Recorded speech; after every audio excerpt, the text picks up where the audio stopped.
Hello and welcome everyone, I'm Madals and today I have a ladder game. It is a ZvZ and it is between two cool players. So let me just get straight to the point and introduce them both to you. Spawning in the lower left position of Neo Planet S from Team Evil Geniuses, it's EGIdrA. And his opponent spawning up in the top right, the blue Zerg from FLC, it's Hero. So, Hero v EGIdrA. Any predictions? Well, I just don't know. I really don't know. There's the good luck, have fun from Hero. A little bit late though, so this may come as a bit of a worry for EGIdrA. Thinking, has he six-pulled me? And of course, if you are EGIdrA, and everyone knows who EGIdrA is, I guess he gets six-pulled quite a lot in ZvZ. Like, I think all the pro players do. That if you come up against a pro player, there's always going to be those people who are just like, I'm going to cheese them to get maybe a cheap, easy win. And that is never fun for them. I feel for them in that sense, and that's why being in a team is so important for lots of these pros, because it actually means they get the opportunity to play against people who will give them legitimate games. And that's always something that's very beneficial and clearly needed in order to succeed in the pro scene. But for the moment, Hero, he's not doing any of that sort of thing. He's just happily droning up. Both players are about to go up to 15 drones, so it could still be a 15 pull, but much more likely going to just be a quick hatch. And we see Hero here bringing down the drone, going to go and take that. EGIdrA going for a 15 pull though, so it's a 15 hatch versus a 15 pull. A few minor differences there, but nothing too great. It just means with the pull, you can get Zerglings out quicker, and also you can get out your Queen slightly sooner.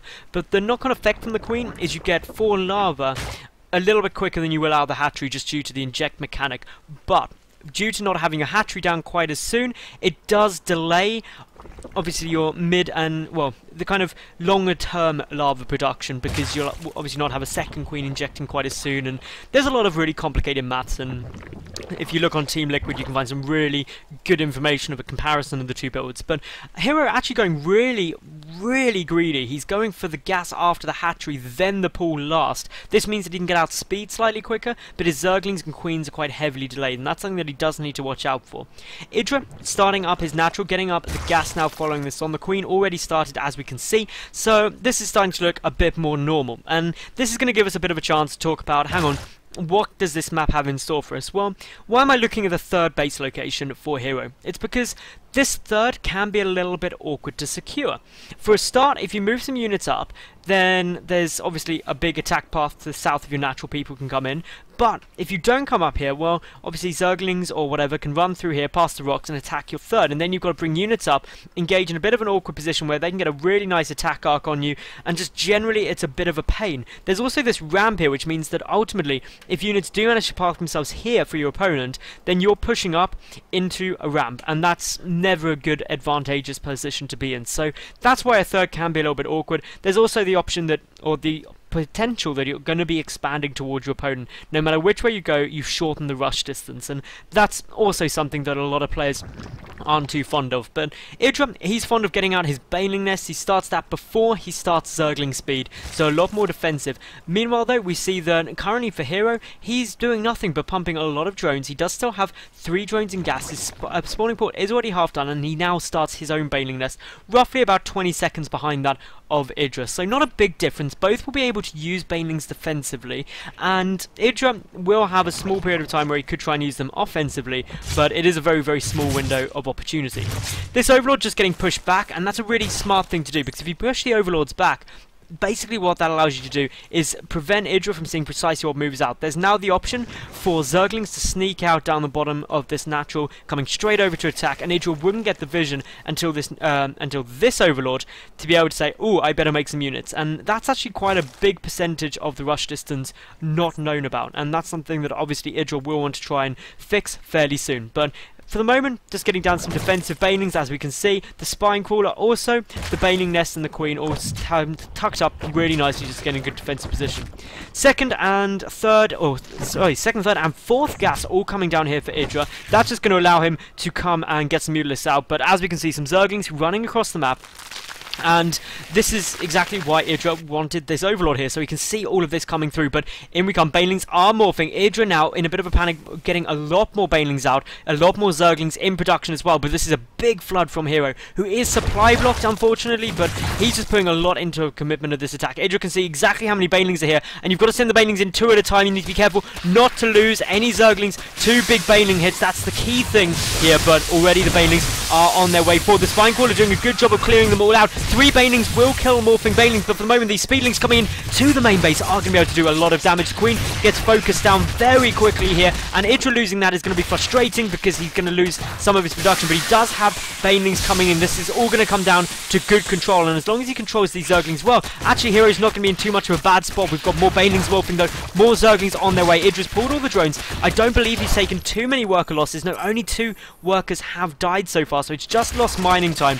That's not a big problem for him, and most of this push has been cleaned up, but Hero following this on with yet more Speedlings. This is going to allow him to continue putting on the pain. A Baneling detonation there on just a few Speedlings, probably not the most cost effective route, but EGIdRA can still see the more on the way.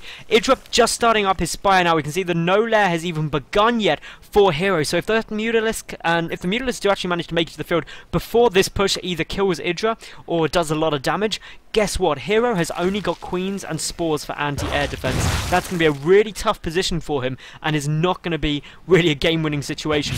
So in come these Banelings at the moment. Unfortunately don't manage to kill any of the Banelings coming through. Good focus fire with those Spinecrawlers, but a couple more Banelings do make it through. The Queen gets taken out as well, and EGIdRA's production is now really lowered. He's got no Queens, that means no Lavering Jets. Some more Baneling detonations are managing to go off, and this push of Speedlings getting shut down for the time being. There's a couple still in here, a couple more drones going down after the Baneling hits, but all in all, EGIdRA's lost 10 workers. That actually puts him still ahead of 27 to 22, but wave 3 is already on its way through here. This is just a mass flood of Speedlings, and just trying to wear EGIdRA down. He needs to make a lot more Banelings, but his Spire is nearly done, and if he can get that Spire down, as I mentioned previously, he's not going to have the option to do much more. More Banelings are on their way through. We can see that no more drones are getting started, so this is just going to be more and more Zerglings out of Hero, and he's actually coming a really nice position here where actually EGIdRA won't be able to see it until he moves this Overlord into position.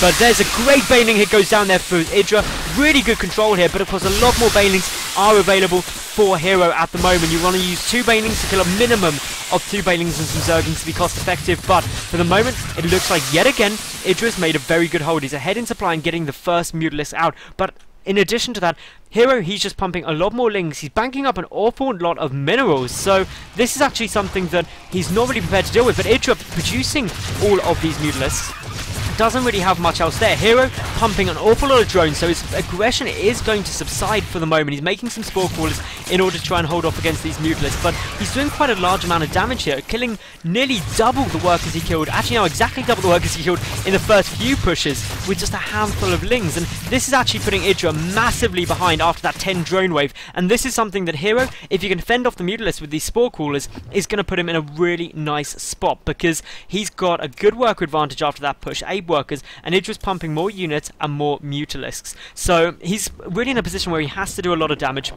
and if he doesn't, then he is behind. But these Mutas, the only thing really out here to really beat against them are Spores and are Queens, and as we're seeing here, EGIdRA can poke in and pull out repeatedly, and with the quick health regeneration rate of these Mutalisks, he will be able to keep this up indefinitely, be very cost effective, and currently actually EGIdRA being slightly more cost effective than his opponent, and it just needs to really work up the drone count. But 20 more Zerglings on their way through here, only a small number of Mutalisks on the field, 8 not really enough to be a threat, and EGIdRA droning yet again as 20 plus Zerglings are just hitting the field. So this is going to be a big counter push, and with only 8 Mutalisks and 3 Banelings on the field, EGIdRA will struggle to defend this. He's got some more Mutas coming in, but if these Mutas are all on the wrong side of the map before they see these Speedlings, that's going to delay it even further. The Banelings are going to have to get such good connections. EGIdRA pulling back these Mutalisks as quickly as he can. This is a really smart move by Hero. Some good Baneling connections go down, and that is exactly what EGIdRA needs, but he's going to have a tough time defending against this. Speedling should run to the natural and the main, splitting up the Mutalisks, and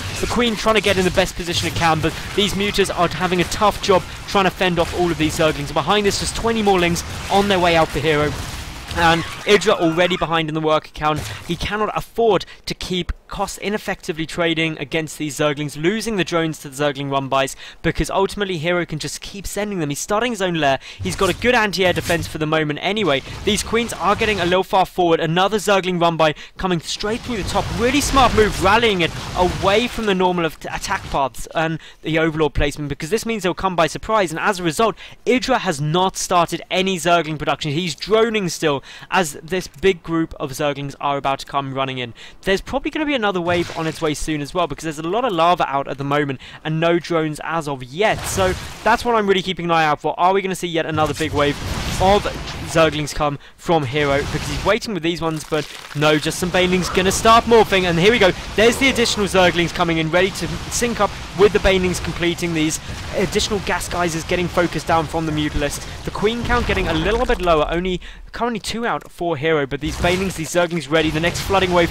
of Zerglings on their way through. Hydralisk going to be trying to come out, and the big thing EGIdRA's trying to do is deny as much gas mining as he possibly can, because if he does that, he can delay the tech of his opponent, specifically those Hydras coming out, which will really help him against dealing with the Mutalist. But in come a huge group of Zerglings and Banelings now, and EGIdRA had absolutely nothing here. The rest coming in from reinforcements as well. This could be GG here, because there's just so many units, and the Mutas on the wrong side of the map, they're coming back, but just look at the damage done. 45 workers killed. EGIdRA down to under half the worker supply of his opponent, and it's only going to get worse for him. The Mutas are coming back, but still just a huge number of Zerglings out on the field for Hero.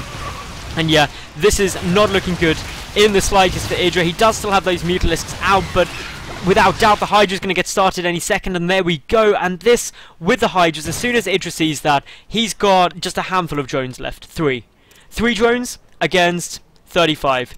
Under 10% of his opponent's economy, and that just means that these Mutas have to end the game. But with 10 Hydralisks coming out, with Spore Crawlers, with Queens, it's not looking too promising, but in they go. They've got to do it here. They've got to do it now. The Transfuse is going down on the Spore Crawler, though. Oh, so sensible. Just means that it soaks up even more damage from these Mutas, and with the additional Hydralisk coming in, EGIdRA knows that he's going to be in a lot of problems here, and he leaves the game knowing there's nothing he could do. So, all in all, Hero, he played a very aggressive Zerg style. EGIdRA nearly made it through by that quick switch into Mutalisk. He defended oh so well earlier on, but unfortunately, just that rally round the edge of the map away from the Overlord vision meant that Hero got that surprise push to, and EGIdRA didn't have any defense. So congratulations to him.